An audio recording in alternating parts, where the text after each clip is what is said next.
Hoy nos centramos en Jacques Maritain, un filósofo francés clave del siglo XX. Vamos a explorar su pensamiento a partir de varias fuentes que perfilan su vida, su obra y, su enorme influencia, sobre todo en filosofía política y derechos humanos. El objetivo es destilar sus ideas principales, entender ese viaje intelectual suyo, ¿no?, desde un ambiente laico hasta ser un referente del catolicismo moderno y ver por qué hoy todavía resuenan sus ideas sobre la persona, el Estado, los derechos. Venga, vamos a ello. Empecemos por el principio. París, 1882. Familia liberal, protestante. Estudia en la Sorbona, alumno de Bergson, nada menos. Pero junto a su esposa, Reiza Umansov, sufre una crisis existencial bastante fuerte. Buscan respuestas. Y las encuentran de una forma sorprendente para su círculo en el catolicismo. Les influye mucho el escritor León Bloy y se convierten en 1906. Pero el gran giro intelectual viene después, con Santo Tomás de Aquino. Ostras, un filósofo del siglo XIII. Suena, como un salto un poco radical hacia atrás, ¿no? ¿Por qué justo Tomás de Aquino? Pues ahí está lo interesante. Maritain no lo vio como una pieza de museo. Vio en el tomismo un sistema filosófico muy potente, muy realista y capaz de hablarle a la modernidad. Como una especie de marco intelectual para analizar los líos del siglo XX. Totalitarismos, individualismo, crisis de valores. Lo vio como una forma de anclar la verdad y la moral en la realidad misma, no solo en opiniones que cambian. Se convirtió, de hecho, en una figura central del neotomismo. Vale, entiendo. O sea, no era repetir por repetir, sino usar un método de pensamiento, una filosofía viva. ¿Y cómo aplicó eso a lo social y político? Exacto, esa es la clave. Por ejemplo, en su libro Humanismo Integral, que es fundamental, propone un humanismo que no sea ateo, claro, pero tampoco una vuelta a una teocracia. Busca la realización completa de la persona, en lo espiritual y en lo material, y habla de una nueva cristiandad, no como un sistema de poder, sino más bien como una inspiración, una levadura para la acción social y política justa. Y en esa línea me imagino encaja su trabajo sobre derechos humanos, que quizá es por lo que más se le conoce popularmente. Justo, en Los derechos del hombre y la ley natural, defiende algo que fue y es crucial. Los derechos humanos no son un regalo del Estado, ni un simple acuerdo práctico. Tienen un fundamento anterior y superior, la dignidad propia de cada persona y lo que él llama la ley natural. Ley natural. Suena importante, sí, pero quizá un poco abstracto para hoy. ¿Qué quería decir Maritain exactamente con ley natural?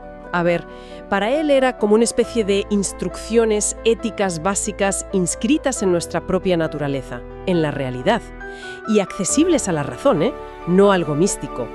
Implica que hay verdades morales objetivas sobre el bien, la justicia, que no dependen de si un gobierno las reconoce o no. Es una idea con mucha historia, claro, y hoy genera debate. Pero para Maritain era la roca firme sobre la que asentar derechos universales frente a la arbitrariedad o el relativismo. Y esa idea de dignidad humana, imagino que conecta con su famosa distinción entre individuo y persona, ¿no? Fundamental, sí.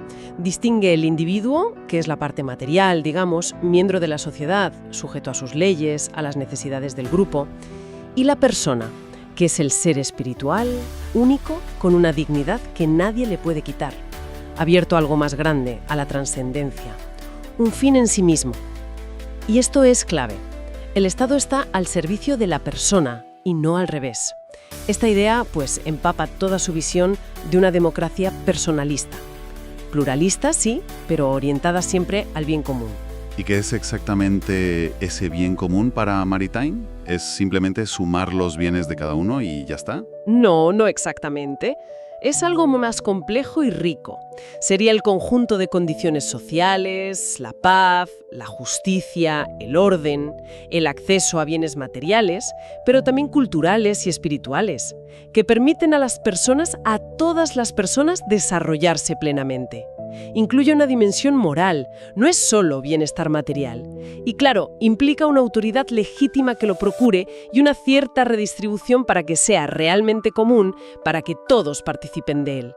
Choca tanto con el individualismo ultranza como con el colectivismo que aplasta al individuo. La verdad es que llama la atención cómo estas ideas, que son densas filosóficamente, tuvieron luego un impacto tan práctico. Pienso en la Declaración Universal de Derechos Humanos de 1948. Sí, su influencia ahí fue notable, aunque a veces se olvide. Y lo fascinante no es solo qué derechos se defendían, sino cómo propuso Maritain que se llegara a un acuerdo. Él era muy consciente de las diferencias enormes, filosóficas, religiosas, entre los que estaban allí en la ONU. Entonces promovió la idea de un acuerdo práctico. Como una especie de pacto de mínimos, bueno, en esto estamos de acuerdo y ya. Algo así, pero quizá más sutil.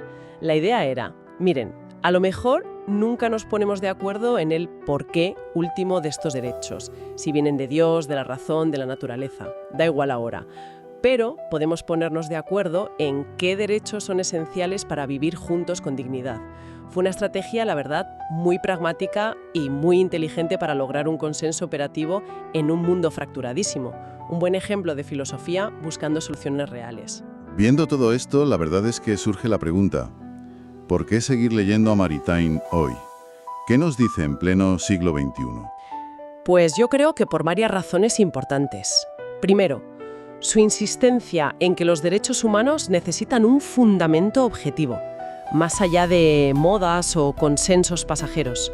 Eso sigue siendo un debate muy vivo frente al relativismo. Luego, su crítica a los totalitarismos y a cualquier sistema que trate a la persona como un número o un medio. Resuena mucho hoy con los desafíos de la tecnología, la inteligencia artificial, la biopolítica. También ofrece un modelo de diálogo entre fe y razón que, falta hace. Y su visión de una democracia centrada en la dignidad y el bien común, pues ofrece una perspectiva valiosa frente a las crisis políticas y la polarización actuales. Entonces, resumiendo mucho, Maritain nos deja una visión integral del ser humano, una base fuerte para los derechos y una propuesta política que intenta equilibrar libertad, bien común y ciertos valores trascendentes.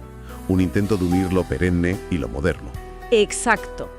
Y quizá, para terminar, una reflexión para quien nos escucha, ¿no? Partiendo de esa insistencia de Maritain en la dignidad intrínseca de la persona, que va más allá de lo biológico o funcional, ¿cómo nos ayuda esa distinción hoy? ¿Cómo nos ayuda a pensar los dilemas éticos que plantean, por ejemplo, la inteligencia artificial avanzada o esas tecnologías que buscan rediseñar lo humano, el transhumanismo? Si la dignidad no está solo en lo que hacemos o en de qué estamos hechos, ¿dónde la anclamos frente a un futuro tecnológico que parece difuminar esas fronteras? Ahí queda la pregunta.